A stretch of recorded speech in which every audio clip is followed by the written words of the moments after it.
अपने ऑफिस की ओपनिंग करा जी। और क्या कुछ कहेंगे आज ऐसे मौके पर? देखिए, मैं ये कहना चाहूँगा कि जो इस क्षेत्र का विकास है वो पूर्ण तरीके से करेंगे। आपकी जो समस्याएं हैं, इस क्षेत्र की जो समस्याएं हैं, उनको दुष्यंत चौटाला जी के सामने रखेंगे और वो भी ऐसे नेता हैं कि बातों को ध्यान से सुनते हैं और गहनता से विचार करते हैं और फिर उस पर क्रियान्वयन, उसको इम्प्लीमेंट करते हैं उसको जो है। तो मैं तो यही कहना चाहूँगा कि भाई सब लोग जुड़ जाओ, एक हो जाओ, इस पार्टी को जिताओ, इस कैंडिडेट को तो कम से कम ज़रूर जिताओ। क्योंकि अभी हम गाँव में अपना प्रचार कर रहे थे तो वहाँ माताएं बहनें कह रही थी कि यहाँ पर पानी भर जाता है घुटनों तक, नरक की ज़िंदगी जी रहे हैं, हर बार नेता वादे कर जाते हैं।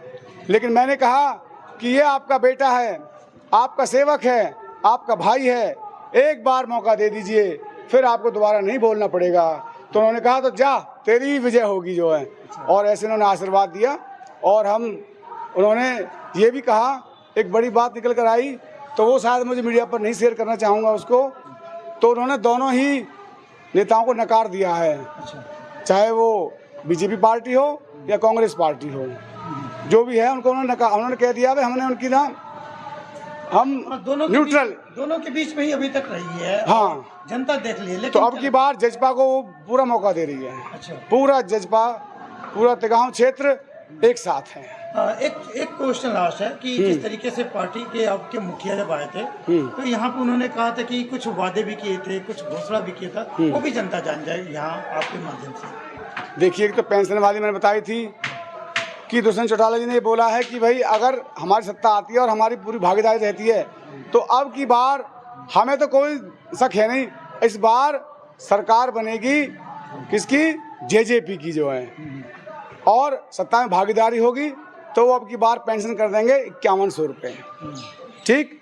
और दूसरी बात उन्होंने कही कि जो नौकरियों में चाहे वो प्राइवेट हो उसमें जो भागीदारी होगी वर्कर की वो लगभग 50% तो कम से कम रहेगी। हाँ, इस क्षेत्र के लोगों की जो है, ये भी उन्होंने कहा है।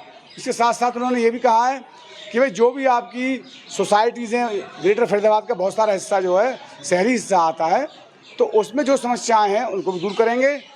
जो किसी ने कब्जे कर रखे हैं या किसी ने अवैध कब्जे कर रखे हैं उनको भी वो उसमें छुड़ाएंगे, देखेंगे।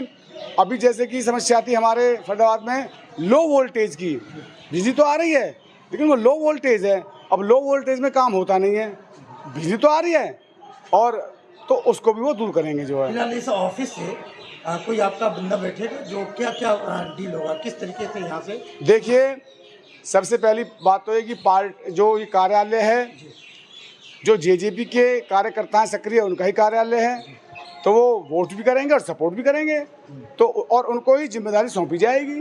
जैसा कि अभी स्थायी या अस्थायी जो भी ऑफिस हैं, तो चुनाव के दौरान ये यहीं पर रहेगा अभी जो है।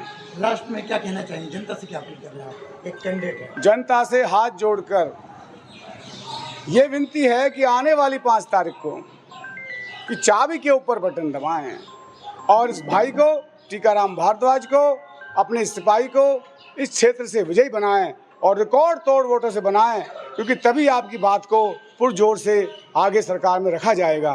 तो मेरा यही निवेदन है, बार बार बटन दबाओ, चाबी पर एक बार। टीकाराम भारद्वाज जिंदाबाद। टीकाराम भारद्वाज जिंदाबाद।